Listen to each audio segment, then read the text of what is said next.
দেরি হলে তো বলছি কি যে বাপ মা থাকতে মুরিদ হন যেত না, বাপ মা থাকতে তো মুরিদ কি আছে দেখছেন সালা কি মানটা হতো না।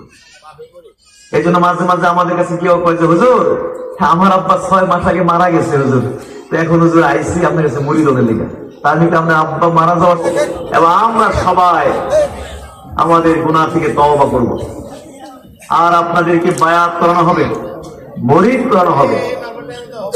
বায়াত এটাও তো ইসলামের বিধানগুলোর মধ্যে হইতে একটা বিধান, কি বলেন ঠিক না? বায়াত এটা ইসলামের বিধানগুলোর মধ্যে হইতে একটা বিধানের নাম।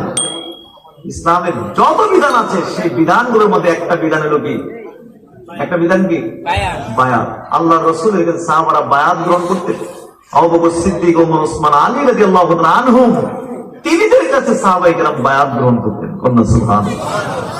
অতএব এটা একটা ইসলামের বিধান। হ্যাঁ, বাংলাদেশে মানে সৌদি আরবে হয়তো নাও লাগতে পারে, সৌদি আরবে পীর মুরিদের নাও লাগতে পারে, কারণ সেখানে ইসলামী আইনগুলো প্রতিষ্ঠিত আছে। ওইখানে পাপ করা এত সহজ না।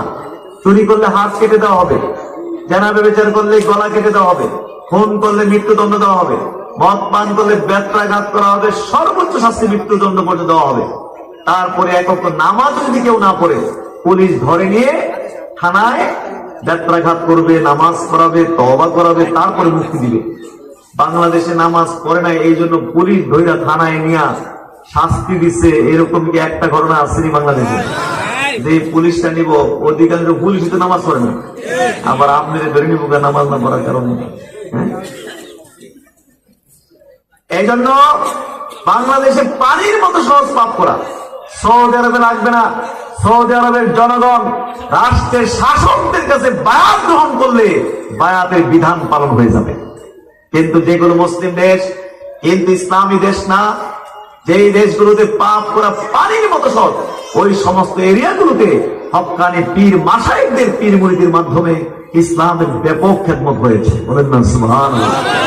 ব্যাপক খেদমত হয়েছে না? ব্যাপক খেদমত হয়েছে। বলুন না সুবহানাল্লাহ। সমাজের মধ্যে এরকম একটা ভুয়া ফতুয়া জারি করা আছে। ফতুয়া কি? যে হিউমার ছড়াই দেওয়া আছে যে বাপ মা থাকতে মুরিদ হন যেত না। এটা হলো বাটপারি ফতুয়া। এটা কি ফতুয়া? এটা বাটপারি ফতুয়া। যারা নাকি পীর মুরিদি বিদ্বেষী, আউলিয়া কেরাম বিদ্বেষী, তাদের এই বাটপারি, এরা এই ফতুয়াটা ছড়াই রাখছে।